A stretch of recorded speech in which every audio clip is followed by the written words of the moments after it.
Well, good morning, everybody. Welcome to Thursday. Looking for another great day here at the Lazy T, and we are going to get some stuff done. Okay, so if you notice behind me, there doesn't look to be like there's any sheathing on this cabin one. Well, there was an incident. No, I'm just kidding. This is cabin 3, and I'm going to start working on cabin 3 right now, getting it basically up to the same level as cabin 1 right now. So reason being, I really can't move on with cabin 1 until I get the window dimensions for the window that's going up in the loft. And I could go further, I could put the insulation on and stuff, but I don't have that. I've got to make a trip to go grab that. So when I do that, I'm gonna, because it's like 2 hours away, when I go and make the trip to get that insulation, I'm going to get enough to do cabins 1 and cabin 3. So when I go get the insulation, I want to be able to move on from 1 to 3 and back and forth and stuff. So it's no big deal. Slight variation here on cabin 3. I was up looking at my wood, the wood pile this morning, and I'm going to try and use all the interior sheathing for this. It will be yellow pine, so you'll have larger knots. It'll be obviously a more yellow appearance, and yeah, we're gonna see how that's gonna go. I'm not sure if I have enough. I may have to pick through the pile a little bit, but I've got a good stack of that 8-foot material that came from the blowdown that was just over here. I covered that not too long ago. That was the one that was going to hit the power lines and stuff. So I got a decent stack of wood out of that. Whether or not it's going to be enough to do all of the interior sheathing, I don't know. So we'll have to see as we get into it. So slight change from cabin 1. I jumped ahead in my plans and did the siding around 3 sides before I did the front and the loft. This time it's going to be complete opposite. I'm going to do the front siding. I'm going to frame it out with those insulation nailers, and then I'm going to put the loft joists in. It's at that point then I go ahead and do the siding around the rest of the cabin. So in doing it, there was just some little things that I had to fill. I had to cut some I had to fur it out a little bit on some of the corners, 2 of the corners, the front corners, just because I didn't skip a step. I just did one thing before I should have done the other. So anyway, that's what we're going to get into today. So first things first, I need to put the sheathing on the front. So I've got to plane a couple boards, and I have to put the dados in them so they will all sit, so it'll all look nice. The good thing is that the boards I need for this area shouldn't be too much, because I've got right there between my fingers, it's only a short piece. Several slats that'll go in between there on the bottom, and then also at the top it's relatively short as well. So I have a longer piece here, and then a longer piece here, and then a bunch of short stuff in between it there. So it shouldn't take too many boards to kind of cover the front, but it's not going to happen unless we get to it. Let's go. All right, guys, we're ready to get going here. I've got over there on my log rack, I've got 5 boards. I got 2 9-inch wide boards, and I got a couple of 8-inch or maybe 6-inch wide boards over there. I need the wider ones to do the flanks of the window, and then the smaller ones I'll need like 15-inch pieces off of it. So I think 5 boards should do the whole front, but we'll see. First things first, I got to get them through the planer here. I've got my benchtop router set up down here, so I'll swap it out with the planer here once we get going, and we'll see how that works. I'm not sure. I usually just do short boards on that benchtop planer, so we're going to try. These are 8-foot boards, just over 8 feet, so we're going to give it a try, see if it's any better.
That went off a lot better than what I thought it was going to. It was a little difficult kind of holding those 10-inch wide boards kind of out to the edge. I wish I had some sort of outfeed table, but again, this is just a workbench type bench planer, so you know, you can't, it does very good for what it does, but you know, I don't know, maybe I'll come up with something, but we'll see. So yeah, these boards are here ready to go. And on the last one, I only did the one side of the dado because I want a square edge on the opposite side. It's going to go against the outside of the siding. I'll show that to you once we get down there, but there was no reason to, on the wide ones, to cut 2 dados, one on each side. And we'll straighten that out with the table saw when we get down there. Okay, back down here at cabin 1, I just wanted to clarify what I was saying before, where this side has a dado and this one does not. My 2 wider pieces are going to be the end pieces for the cabin siding here in the front. So I didn't want a dado on this end because it's, you know, I wanted the full exposure of that side to be right next to the beam, so I didn't need a dado right there. That's why that's like that. And then if it's fairly lined up on this side, right, kind of even with the 4x4, you'll see on this side here, it's going to, where I need the dado up here, this area down here, which is actually the window area, is going to be cut out, so you won't actually see a dado through here until you get back down to the bottom of the window, and then that's where that'll pick back up. So hope that clears that up.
all that went off there without a hitch, so everything is covered up now.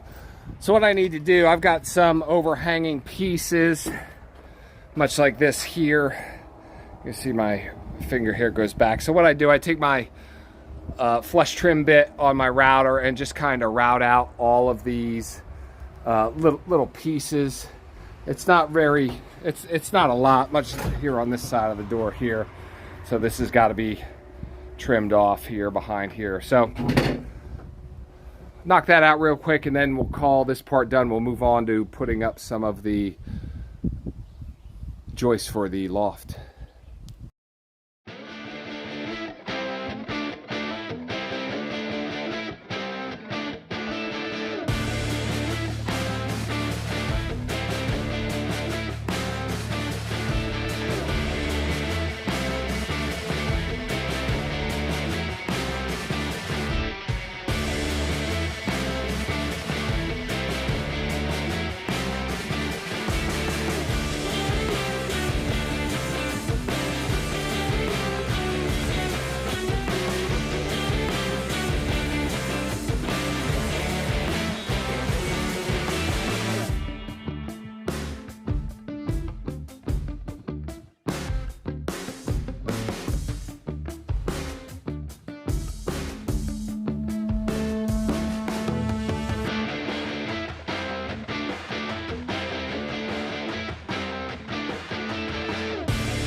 I tell you, that is messy as all get out. It's loud. It's probably somewhat dangerous, just with that machine like that. But man, that leaves a nice edge there using those flush trim bits. They are something else. So I do have a 1/4 inch router, a little battery Milwaukee, you know, I use for smaller stuff, but I'm going through an inch thick wood here, and I don't think it's really got the juice to kind of push through that the way this this big Bosch, this 1/2 inch Bosch router does. I mean, it powers through it, and I'm not, you know, fiddling with it. I am definitely pushing it through the material. So, all right, guys, time for lunch. All right, guys, back from lunch, ready to go. First thing on the agenda here, we're gonna reframe around everything. So windows, door, across the top, and then we can put the joists across for the loft. All right, so I brought up some 2x4s from cabin 1, and we are certainly running low on them. I'm certainly going to have to cut some more here at some point in the near future. I definitely don't have enough for cabin 2, but we'll see how this goes.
Right at the point now where we're going to put the joists in here for the loft. So I went along and marked all my spots here, 16 inches on center on both sides. That's the cabin side. Here's the porch side.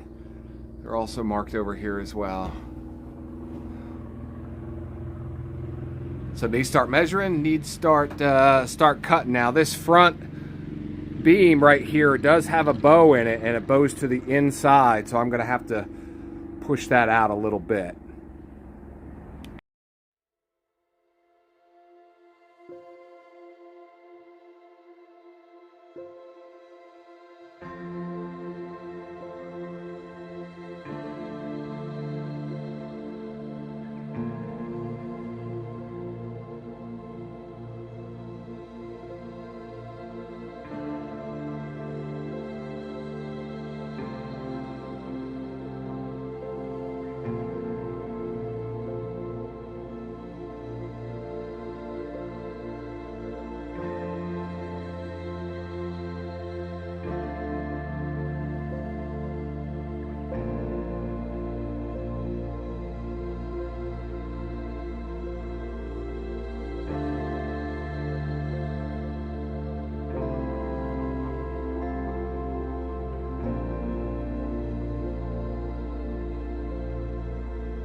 Pretty quick work of those joists right there. Not a problem. You probably saw me hammering in some of these here that were at the beginning. I had to move it about 3/4 of an inch. It was really something. So it really came back into line. I was really happy with how it turned out. So no complaints about this part whatsoever. Yeah, everything just kind of lined up. So from the stuff I had down there stacked in cabin 1, I've got 2 2x4s left, if you can believe that. I had 2 fairly decent sized piles down there. So I've got some 12-footers up at the mill area. I'm obviously gonna have to bring those down here. And I think the next thing for this cabin is to start putting on some sheathing. So I'll be running the planer and putting in dados, I guess. Yeah, running the router. So yeah, that's next. Guys, that looks like it's going to be it for the day. It's only about 4 in the afternoon right now. I've got quite a bit. You see debris all over the place behind me here from making a bunch of those shortcuts. I got to pick all that stuff up today, and I'm going to wrap it up. So what I'm going to do, once I'm done here, I'm going to go up and I'm going to actually mill those 12-foot logs that have been sitting up there for a couple weeks now, I guess. So I'll put out a milling video today as well. So got a lot of good work today done on, cabin 3. Next thing that's got to happen is the sheathing. I just looked at the plans and stuff. So we'll have quite a bit of planing and running the router and stuff like that. And then we'll get down here and start putting some skin on it. And yeah, beyond that, we're gonna, we're still waiting to see. I usually wait for a rainy day. I think I said that before, to kind of do some research. I'll figure out what size window I need for cabin 1 and in the loft. And then, we'll go from there. Once we figure that out, we'll frame it, sheathe it, and then start moving on. So yeah, that's gonna wrap it up here today, at least for the cabin building stuff. Stick around, I got some milling coming up, and yeah, we'll see y'all later.